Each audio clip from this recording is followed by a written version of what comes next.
So this is a short video on how I'm getting 31 high definition free to air channels by using my metal roofing as an antenna. Exactly. So I hook a coax cable up to the cable connector. And I ran the wire up and out.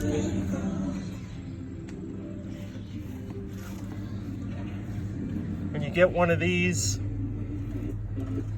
UHF or VHF to cable connectors, and I hook one wire to the panel on the side, and then another wire I hook to the roof. You got to make sure that the metal's not touching.